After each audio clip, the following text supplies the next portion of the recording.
নমস্কার বন্ধুরা, আশা করছি সবাই খুব ভালো আছো। তো আজকের আমি একটা বাটারস্কচ কেকের রেসিপি তোমাদের সাথে শেয়ার করব। কালকের ক্রিসমাস ছিল, তো ক্রিসমাস উপলক্ষে এই কেকটা আমি বানিয়েছিলাম। একটা অর্ডারি কেক ছিল। তো চলো আজকের এই বাটারস্কচ কেকের রেসিপিটা তোমাদের জন্য। সবার প্রথমে দেখো, একটা বোলের মধ্যে আমি নিয়ে নিচ্ছি 2টো ডিম। আর হ্যাঁ, একটা কথা বলে রাখি, আমি কিন্তু এখানে 1 পাউন্ডের একটা কেক বানাচ্ছি।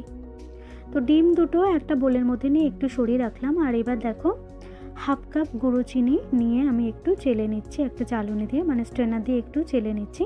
চিনিটা কিন্তু অবশ্যই এরকম একটু চেলে নিতে হবে। চিনির মধ্যে যদি কোনো দানা অংশ থাকে সেটা তাহলে বাদ চলে যাবে। দেখো গোটা চিনি ছিল, সেগুলো বাদ চলে গেল। তো এবার আমি বিটার মেশিন দিয়ে ডিমটাকে ভালো করে বিট করে নিচ্ছি। আর মাঝে মাঝে মানে মাঝখানে দেখো অল্প অল্প করে চিনির গুঁড়োটা দিয়ে দিচ্ছি, দিয়ে কিন্তু খুব ভালো করে বিট করে নিতে হবে। প্রায় আমি এখানে মিনিট 2-3 ধরে কিন্তু সুন্দর করে বিট করে নিয়েছি। দেখো এরকম একটু সুন্দর হবে কিন্তু ব্যাটারটা। তো এবার আমি বিটার মেশিনটাকে এক সাইডে একটু সরিয়ে রাখলাম। আর এখন আমি এই ব্যাটারের মধ্যে দিয়ে দিচ্ছি 4 টেবিল চামচের মতো সাদা তেল।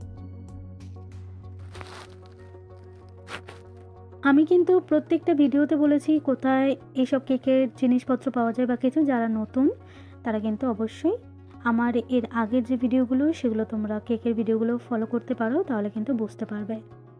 তো এবার আমি এর মধ্যে দিয়ে দিচ্ছি 1 টিস্পুন ভ্যানিলা এসেন্স। মেজারমেন্টগুলো কিন্তু একদম ঠিকঠাক রাখবে। তারপরে দিয়ে দিলাম 1/4 কাপ জাল করে নেওয়া রুম টেম্পারেচারে থাকা দুধ। এবার আমি আবারও কিন্তু সব কিছু ভালো করে বিট করে নেব। তো দেখো আরও মিনিট 2 মতো আমি বিটার মেশিন চালিয়ে এটা বিট করে নিয়েছি সমস্ত উপকরণ। এবার আমি একটা স্ট্রেনার এই যে ব্যাটারটা বানিয়েছিলাম এর উপরে রাখবো। আর এর মধ্যে দিয়ে দিচ্ছি 1/2 কাপ পরিমাণ ময়দা। আমি 1/2 কাপ গুঁড়ো চিনি নিয়েছি, 1/2 কাপ পরিমাণ ময়দা নিয়েছি। দিয়ে দিচ্ছি 1/2 টিস্পুন বেকিং পাউডার। আর দিয়ে দেব 1/4 টিস্পুন বেকিং সোডা।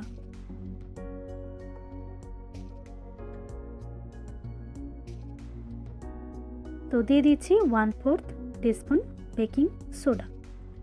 এবার আমি এর মধ্যে দিয়ে দেব 2 টেবিল চামচ গুঁড়ো দুধ। আমুলের গুঁড়ো দুধ আছে, তো সেটা 2 টেবিল চামচ দিয়ে দিলাম।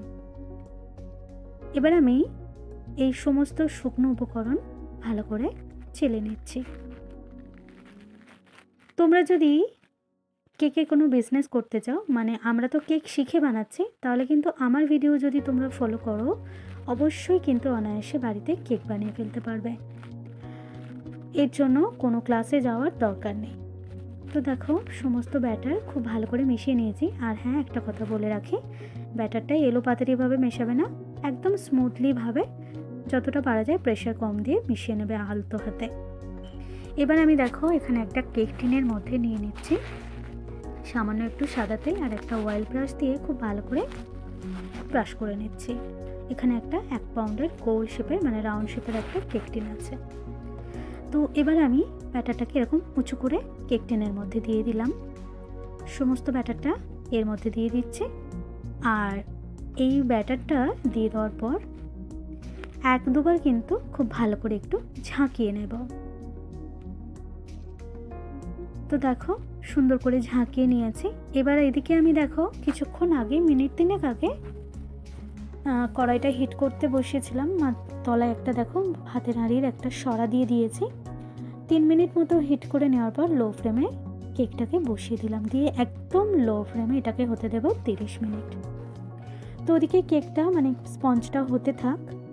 এবার আমি এখানে দেখো আরও একটা বোল নিয়েছি। আর এই বোলের মধ্যে দিয়ে দিচ্ছি 1 কাপ পরিমাণ ক্রিম। তো ক্রিমটা একটু বরফ জমেছিল, আমার একটু তাড়া ছিল, সেই জন্য একটু বরফ জমেছিল। তো কোনো অসুবিধা হবে না। তো দেখো এবার আমি বিটার মেশিন চালিয়ে ক্রিমটাকে ভালো করে বিট করে নিচ্ছি। তো এই ক্রিমটাকে আমি বিট করব প্রায় 10 থেকে 12 মিনিট ধরে। আর ক্রিমটা বিট করে নেওয়া হয়ে গেছে। আর এদিকে দেখো স্পঞ্জটাও রেডি হয়ে গেছে, একদম নরম তুলতুলে সফট একটা স্পঞ্জ। তো এবার স্পঞ্জটা ঠান্ডাও করে নিয়েছি। আর এবার আমি এই স্পঞ্জটাকে মাঝ বরাবর থেকে আমি 4 ভাগে ভাগ করে নেব। তো আমি একটা বাটার নাইফের সাহায্যে স্পঞ্জটাকে 4 ভাগে ভাগ করছি। আমি একটু পাতলা পাতলা লেয়ার বানাবো, আর প্রত্যেকটা লেয়ারে কিন্তু ক্রিমের পরিমাণ কাস্টমার বলেছে একটু কম দিতে হবে। তো আমি দেখো প্রতিটা লেয়ার এইভাবে সুন্দর করে পাতলা পাতলা করে কেটে নেব। তো চলো সবগুলো কেটে আমি রেডি করে নিই। আর এদিকে দেখো যে ক্রিমটা দেখতে পাচ্ছ, দেখো এই যখন উপর করছি, উপর করার পরেও তাও ক্রিমটা সরছে না, নড়ছে না, মানে এরকমভাবেই কিন্তু ক্রিমটাকে বিট করতে হবে। তো কিছুটা ক্রিম আমি একটা বোলের মধ্যে নিয়েছি। আর এর মধ্যে আমি দিয়ে দিচ্ছি একটু রেড কালার, ফুড কালার। এটা প্রপারলি রেড আসেনি, একটু অন্যরকম একটা কালার এসেছিলো। তো দেখো দেখে বোঝা যাচ্ছে প্রপারলি রেড আসেনি। তো দোকান থেকে এনেছিলাম, রেড বলেই দিয়েছিল, কিন্তু আসেনি, কি আর করা যাবে। তো এইভাবেই কিন্তু এই কালারটা দিয়ে কিন্তু কাস্টমারকে আমি কেকটা রেডি করে দিয়েছিলাম। এটা কিন্তু খুব সফট, দেখতেও খুব সুন্দর ছিল কালারটা। তো এবার আমি একটা দেখো এখানে একটা কেক বোর্ড নিয়েছি, আর টার্ন টেবিলের উপরে কেক বোর্ডটা রেখেছি। তো সামান্য একটুখানি ক্রিম বোর্ডটার উপরে দিয়ে দেব, একটুখানি ক্রিম লাগিয়ে নেব, আর তারপরে একটা একটা করে স্পঞ্জ রেডি করে নেব। এই পর্যন্ত তোমরা যারা আমার চ্যানেলটাকে সাবস্ক্রাইব করেছো বন্ধুরা, আমাকে সাপোর্ট করছো আমার এই ছোট্ট চ্যানেলটাকে গ্রো করার জন্য, তোমাদের অসংখ্য অসংখ্য ধন্যবাদ আমার অন্তর থেকে আমার পাশে থাকার জন্য, আমাকে একটু সাপোর্ট করার জন্য। আর যারা আমার চ্যানেলে নতুন আছো তাদেরকে রিকোয়েস্ট হলো, আমার এই রেসিপিগুলো যদি তোমাদের ভালো লেগে থাকে তাহলে আমার চ্যানেলটাকে সাবস্ক্রাইব করে একটু আমার পাশে থাকবে। তো একটা কেকের লেয়ার, স্পঞ্জের লেয়ার দিয়ে দেওয়ার পর এবার আমি দেখো অল্প অল্প করে সুগার সিরাপ দিয়ে দিচ্ছি। আমি কিন্তু কিভাবে সুগার সিরাপও বানাতে হয় এর আগেও আমি কেকের রেসিপিতে আমি বলে দিয়েছি, তো প্লিজ তোমরা সেখান থেকে একটু দেখে নেবে। তো দেখো সুগার সিরাপটা দিয়ে ভালো করে স্পঞ্জটা ভিজিয়ে নেওয়ার পর এবার আমি অল্প অল্প করে ক্রিম দিচ্ছি, আর সুন্দর করে এবার কিন্তু আমি এটাকে স্প্রেড করে নেব। তো এক্সট্রা ক্রিম একদমই দেওয়া যাবে না, কাস্টমার বলেছে যেহেতু ক্রিমের পরিমাণ কম, তো অল্প করে পাতলা পাতলা করেই কিন্তু সুন্দর করে লেয়ার করে নেব। ক্রিম কিন্তু যতটা স্মুথ হবে, যতটা ভালো হবে কিন্তু কেকটা কিন্তু বানাতে ততই সুবিধা হবে। তো দেখো প্রথম লেয়ার লাগিয়ে নেওয়ার পর এবার আমি এর মধ্যে দিয়ে দিচ্ছি বাটারস্কচের ক্রাশ। এই সমস্ত কিন্তু তোমরা সবাই কেকের যে সমস্ত দোকানগুলো রয়েছে, কেকের ইনগ্রিডিয়েন্টসগুলো পাওয়া যায় সেই দোকানে পেয়ে যাবে। তো দেখো ক্রাশটা ভালো করে এরকম বাটার নাইফ দিয়ে ভালো করে স্প্রেড করে নিয়েছি। আর এবার আমি ওপরে দিয়ে দিচ্ছি বাটারস্কচের নাটস। তো নাটসগুলো দেওয়ার পর আবারও একটা লেয়ার দিয়ে দিলাম, আবারও ক্রিম কোটিং করে নিচ্ছি। আবারও আমি সুগার সিরাপ দিয়ে ভিজিয়ে নিয়েছিলাম, তারপরে ক্রিম কোটিং করে নিয়েছি।